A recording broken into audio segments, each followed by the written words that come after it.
Representative Jasmine Crockett made a deliberate choice at the beginning of her remarks. She said she would not question Attorney General Pam Bondi directly because, in her view, the Attorney General had shown no intention of answering questions. Thank you so much, Mr. Chairman. And to be clear, I'm not going to ask any questions of this witness because this witness has revealed that she has no intentions of answering questions. But instead, I'm going to ask some very basic questions really quickly of my colleague, Becca Ballant, if she will answer right or wrong, raping children.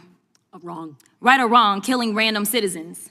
Definitely wrong. Right or wrong, enriching yourself as the sitting president of the United States. Definitely wrong. Okay, thank you, because I probably never would have got that with our witness. Our witness who somehow is a lawyer but does not understand how it works with witnesses. I'm not really sure what law school she went to and what all kind of cases she tried, but typically when you come into a space and somebody's a witness, then they sit there and they answer questions instead of asking questions. And then we also have this objection that we use as lawyers called non-responsive when a witness fails to actually answer the question. But nevertheless, let me address the survivors because that's exactly who they are. They are not victims, they are survivors. Let me say thank you for having more courage and moral clarity in your pinky fingers than the entire Department of Justice. We are currently the laughingstock of the world, partially because of the failed leadership within the DOJ as we see kings and queens falling everywhere around the world. But we don't know the basics of right and wrong in this country because it's not about partisanship. And that's why I applaud Thomas Massie, because he's the only person on the Republican side that has a backbone and knows how to stand up to corruption. But nevertheless, let me keep going. My Democratic colleagues have been attacked this entire committee hearing. They have been lied on, and frankly, the American people weren't looking for that. They were looking for answers about the corruption that they see coming from this administration.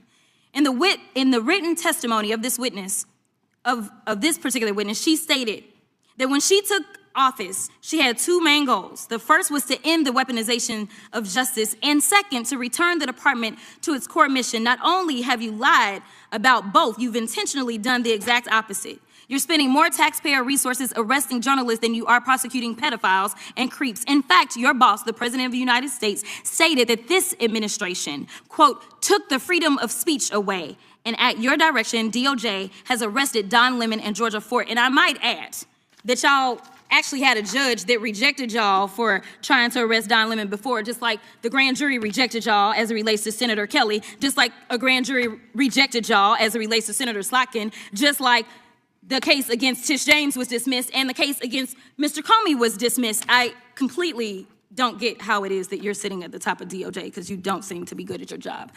You're spending more taxpayer resources arresting these journalists. In fact, we know after Georgia Fort and Don Lemon were arrested, we know that there were homes of journalists that were raided. We know that threatened prosecution against students protesting your actions and forced tech companies to remove apps used to track ISIS activities. But let's circle back to you protecting pedophiles and creeps, because I want to talk about the president and his possible involvement with Jeffrey Epstein. Now, I don't know what the president might have done with Jeffrey Epstein, but unlike this administration, I believe that facts matter, so let's talk about the facts. Fact number one, Donald Trump is one of the most named people in the Epstein files. At least 5,000 files contains more than 38,000 references to Trump, his wife, or Mar-a-Lago. Fact number two, Jeffrey Epstein and Ghislaine Maxwell made young girls available to Trump on multiple occasions. For example, according to this file, Ghislaine Maxwell presented a young girl to President Trump who spent more than 20 minutes apparently flirting with her. Here's another example. This shows notes from FBI investigators that describe Jeffrey Epstein transporting a victim to Mar-a-Lago to meet with President Trump, where he bragged to Trump that, quote, this is a good one. Now, I'm not saying that the president is a pedophile, but there is a lot of evidence in these files that suggests that he's very close friends with a lot of men who are pedophiles. What's crazy about all of this is just that this is a big cover-up, and this administration is engaged in it. In fact, this administration is complicit.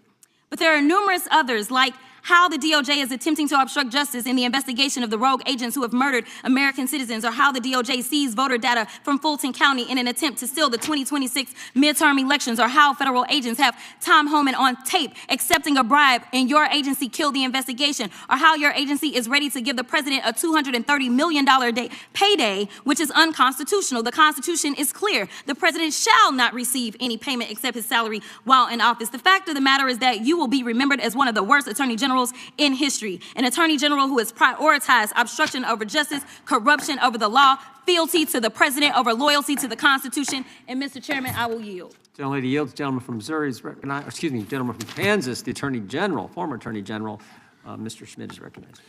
Thank you, Mr. Chairman, and General Bondi, thanks for being here. Did you have anything you wanted to say before we talk? I do. Thank you, Congressman. Thank you, my friend, for many years. I find it interesting that she didn't even want to try, Congresswoman Crockett, to ask any questions because she certainly did not condemn her leader, Hakeem Jeffries, for taking money from Jeffrey Epstein after Epstein was convicted. And I will be brief to give you your time, Congressman. This is what she didn't want to talk about. Texas, from Cuba, convicted, homicide, arson, weapon offense. Convicted. You know, So what we Estrada, talking about? Convict Texas, some of these convicted, perpetrators that homicide. rape these women that are Chairman, sitting time behind you time that belongs you to the refuse gentleman to even from acknowledge Kansas. they are here.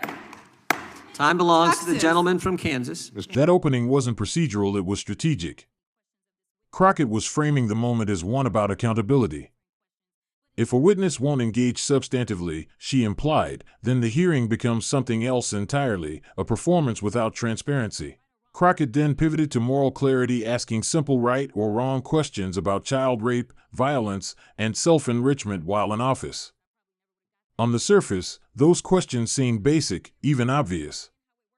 But rhetorically, they served a purpose.